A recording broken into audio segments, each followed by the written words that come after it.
পুরুলিয়ার একটি ইডি মামলায় 2,97,00,000 টাকা ঘুষ নিয়েছিল জামিন করিয়ে দেওয়ার নামে শুভেন্দু অধিকারী। কার মারফত নিয়েছিল? নন্দদুলাল নামক এক ব্যবসায়ীর মারফত। মিডলম্যান কে ছিল? কমল কুমার দাস নামক একজন মিডলম্যান ছিল। এবং শুভেন্দু অধিকারী যেই ব্যক্তির মাধ্যমে বিভিন্ন চাকরি দেওয়ার নামে প্রতারণার টাকা, বিভিন্ন রেলের চাকরি, বিভিন্ন প্রাইমারির চাকরির টাকা, এই সমস্ত যার অ্যাকাউন্ট, যার ইউপিআইতে শুভেন্দু অধিকারী দিনের পর দিন কালেক্ট করেছে, সেই বিশ্বজিৎ চৌধুরীকে আমি একটা ফোন করি। বিশ্বজিৎ চৌধুরীর সঙ্গে কথা হ্যালো, বলছি। হ্যাঁ দাদা বলছি, কে বলছেন? বিশ্বজিৎবাবু, আমার নাম অনিন্দ চৌধুরী, বলছি 96798074, এটা আপনার ইউপিআই নম্বর? একদম 3703709245, আপনার bank account number, central bank of India, Contai branch. হ্যাঁ, কেন বলুন তো?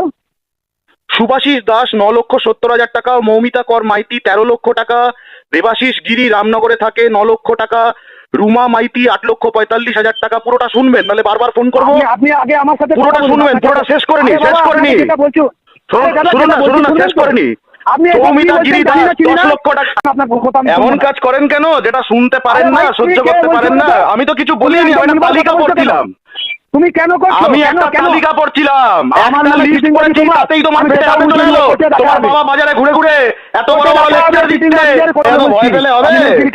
এত ভয় পেলে হবে?